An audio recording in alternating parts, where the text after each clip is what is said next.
Ce serait un bon choix pour le Cameroun sur le charisme de l'homme, sur sa personnalité forte. C'est un homme qui a un caractère. C'est pas facile de le manœuvrer, de lui imposer des choses. Est-ce qu'il pourra cohabiter pacifiquement, facilement, de façon professionnelle avec l'exécutif en place à Tinga, à qui on a reproché un certain nombre de choses et qui aurait brillé par des choses plutôt négatives, du genre des joueurs qu'on impose ou dans des listes qu'on modifie, d'après Alexandre Song par exemple, qui estime que il a fait une sortie sur la CRTV en plus, où il dit que l'entraîneur fait sa liste et elle change. Parce que au niveau de la fois envoyée à la FECAFOOT, voilà, elle ressort retouchée. Retouchée avec d'autres noms. Donc, c'est un peu ça. Donc, est-ce qu'avec Mourinho, ce type de choses-là, est-ce que ce sera possible? Donc, c'est la grosse interrogation que moi je me fais quand j'entends cette rumeur. Mais est-ce que derrière Yannick Reno, la Fédération camerounaise de football qui passe chercher le sélectionneur, parce qu'il faut le dire, ça relève de ses prérogatives, la sélection qui passe chercher le sélectionneur, c'est forcément parce qu'elle a une idée derrière la tête et qu'elle sait qu'elle peut cohabiter. On sait que Samuel Eto'o, président de la Fédération camerounaise de football, a joué sous les ordres de José Mourinho, que ce soit à l'Inter de Milan ou encore à Chelsea. Oui, il faut savoir que c'est surtout aussi un gros coup de buzz, c'est un grand coup de communication, c'est un grand coup de marketing, tout ça, tout ce que vous voulez. Mourinho, sélectionneur des Lions, c'est même l'image des Lions également, ça prendra un certain coup, un certain boost. Un peu comme Seedorf. Oui, ça replace des Lions au devant de la scène. Ça fait beaucoup plus de pubs, ça fait vendre, il faut le dire. Ça fait peur aussi aux adversaires parce que Mourinho, le Special One, quand ces équipes jouent, on a toujours l'impression qu'à tout moment, avec un gris-gris, il peut faire quelque chose, un coaching gagnant. Il est passé maintenant dans l'art des coachings vraiment curieux et parfois curieux, mais qui apporte quelque chose. On se rappelle au cours de match de Chelsea, il avait fait sortir, il avait fait entrer Robben et au bout de quelques minutes, il fait ressortir le même joueur. Il le fait sortir, comme s'il s'est trompé, il estime que ça ne va pas très bien. Et puis il met un joueur qui finalement va marquer. Donc, il a des trucs comme ça, il a tellement d'anecdotes qui le concernent. Mourinho, c'est un fou. C'est quelqu'un qui est fidèle à ses choix, qui assume, qui endosse, qui peut être seul contre tous. Mais le seul hic avec Mourinho, c'est que moi j'ai peur. Par moment, quand il subit trop de critiques, il peut être un mauvais client pour la presse. Il devient désagréable pour la presse. Les conférences de presse deviennent ennuyeuses, tout ça. Ça devient plutôt bonnes parce qu'il y a du contenu qui en ressort. Contenu, mais peut-être pour nous autres qui allons utiliser, mais pour les journalistes sur place qui posent des questions et qui ont droit à des réponses parfois bizarres, c'est pas toujours sympathique. Donc, voilà, autant de choses. Mais avec l'effectif actuel des Lions indomptables du Cameroun, est-ce que Mourinho pourra remporter les titres? On a la Coupe du Monde qui arrive, on a les éliminatoires dans quelques jours. Est-ce que Mourinho pourra transformer cet effectif-là? Le défaut avec la sélection, c'est que c'est pas les clubs. Pas les clubs. Et justement, Mourinho n'a jamais coaché une sélection. Il s'est contenté toujours, pas contenté. Il est beaucoup plus des clubs. Il faut savoir qu'il est passé par le Barça. Il était adjoint de Sir Bobby Robson dans les années 90. Voilà. Il a côtoyé des Guardiola et autres joueurs espagnols, autres joueurs du Barça. Mourinho, c'est déjà pas un ancien footballeur, il faut le dire. Pas un ancien, je veux dire, c'est quelqu'un qui n'a pas brillé. Un grand footballeur. Il n'a pas brillé, il n'a pas eu une carrière exceptionnelle, extraordinaire. C'est quelqu'un qui a joué. Il a quand même fait 7 ans de carrière professionnelle. Oui, il a joué à son niveau, il n'a pas eu une grande carrière de footballeur. Donc, la sélection, c'est différent. La sélection, c'est la prospection, c'est l'observation, c'est la supervision des joueurs. Des joueurs qui appartiennent au pays auquel vous avez été affecté. Donc, en club, vous suivez des joueurs au quotidien. Vous êtes ensemble, vous travaillez au quotidien. Chaque jour, vous êtes ensemble. Vous contrôlez même leur alimentation au quotidien. Vous pouvez même leur demander de ne pas manger ceci, de ne pas manger cela, quand ils viennent aux entraînements. Mais avec la sélection, les retrouvailles, c'est quand les rassemblements, c'est quand 2, 3 mois après. Vous voyez, par exemple, actuellement, on est en mars, et pour beaucoup d'équipes, c'est le premier rassemblement depuis le début de l'année. Il faut le dire, par exemple, les Européens, là, c'est le premier rassemblement depuis le début de l'année. Or, en Afrique, on a eu la CAN, qui a permis à certaines équipes de se rassembler. Celles qui n'ont pas joué la CAN, c'est leur premier rassemblement au mois de mars. Et ensuite, ce sera au mois de juin. Et ainsi de suite, ainsi de suite. Donc, c'est pas évident. C'est ça la difficulté. Or, Mourinho est habitué à un rythme où, au quotidien, il travaille avec Et des il veut joueurs. gagner des titres. Et il gagne. Pour gagner des titres, défis. ce n'est pas évident. Ce que je veux souligner, c'est quoi? C'est que ce n'est pas évident à ce moment-là d'avoir la même réussite en sélection qu'en club. On a vu un Hervé Renard qui a gagné avec la Zambie, la Côte d'Ivoire, il est allé en France entraîner des clubs. Ça n'a pas forcément bien marché parce que c'est pas pareil. C'est pas pareil. Le travail, l'intensité, la mission, c'est pas pareil. Donc, voilà. Donc on attend peut-être que la rumeur se confirme.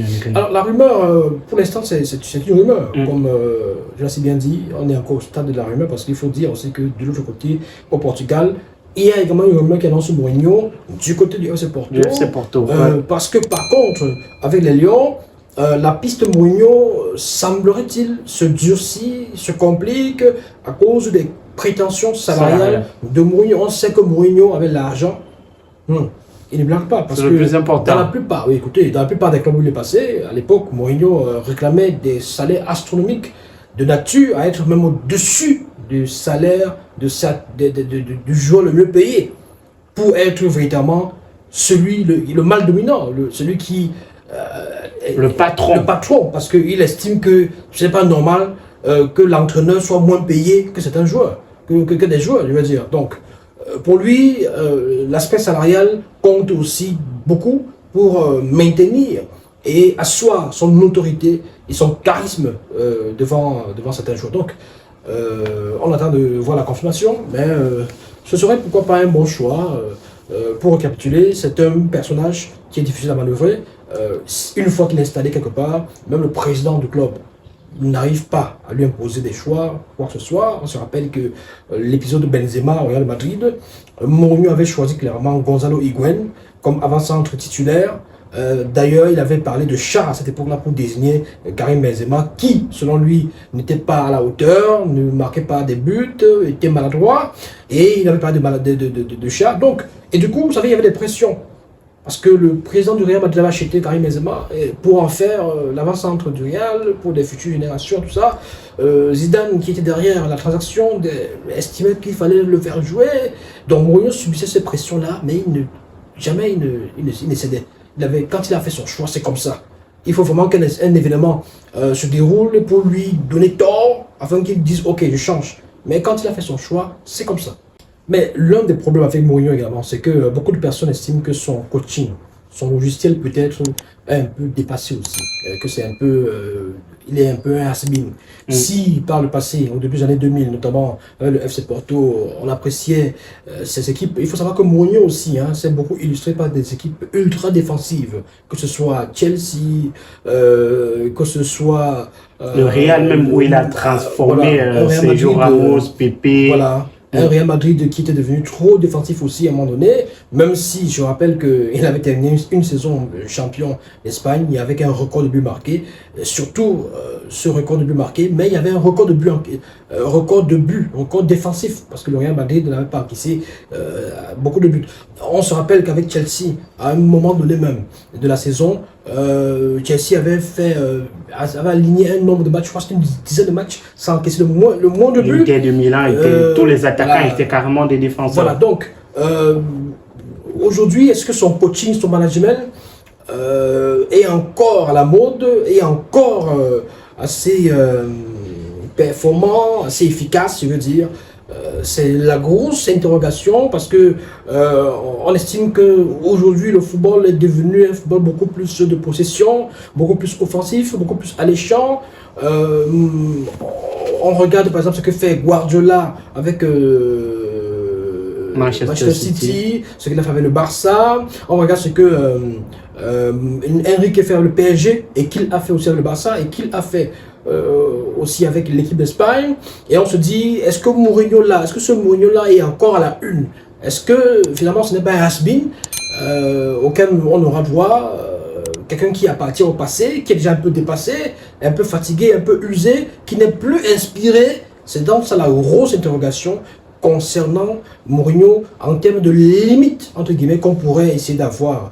Parce que beaucoup de personnes estiment, beaucoup d'observateurs estiment qu'il n'a pas encore mis son football, son coaching à jour. Vous savez, il y a beaucoup de... Il a sa philosophie à lui, que certains apprécient, même si d'autres... Je parle de la mise à jour, c'est-à-dire que beaucoup estiment que par le passé, ça a beaucoup marché. Aujourd'hui, le football n'est plus comme ça et qu'il devrait peut-être orienter son football. Les gens estiment que ces équipes sont parfois ennuyeuses à voir jouer. Que quand on regarde ces équipes jouer, on s'ennuie.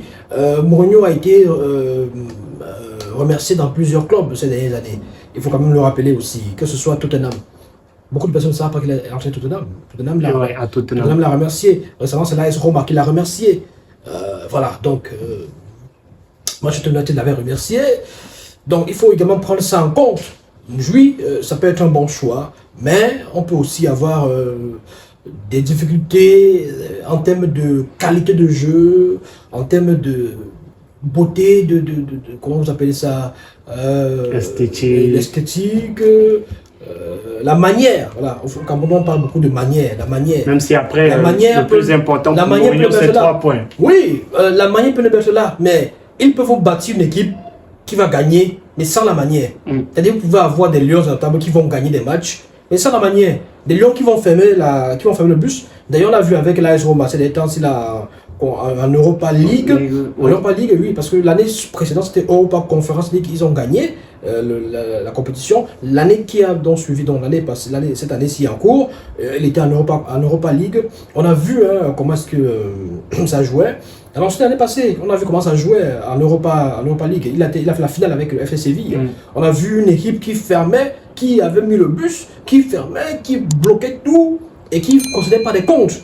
Donc, c'est généralement comme ça. Bon, il fait ça aussi parfois quand il n'a pas les joueurs qu'il faut à sa disposition. Et là, voilà. Donc, mais quand il a les joueurs qu'il faut, comme on a vu avec le Real Madrid, écoutez, il n'a pas fait jouer Ronaldo en défense. Il n'a pas fait jouer Benzema en défense. Il n'a pas fait jouer Higuaín en défense. Il savait qu'il y avait Ramos, il y avait Carvalho, il y avait Pepe, et tout ça. Donc, attendons de voir. Donc, rendez-vous très prochainement avec si l'information se confirme ou pas. Merci Yannick Reno. Merci mon cher Magique et merci également à tous les abonnés. Merci d'avoir regardé la vidéo. Donnez vos propres avis en commentaire. Que pensez-vous de José Mourinho comme sélectionneur de l'équipe nationale du Cameroun? C'est un commentaire que vous répondez. Et si vous êtes nouveau sur la chaîne, abonnez-vous pour ne rien manquer de nos prochains contenus.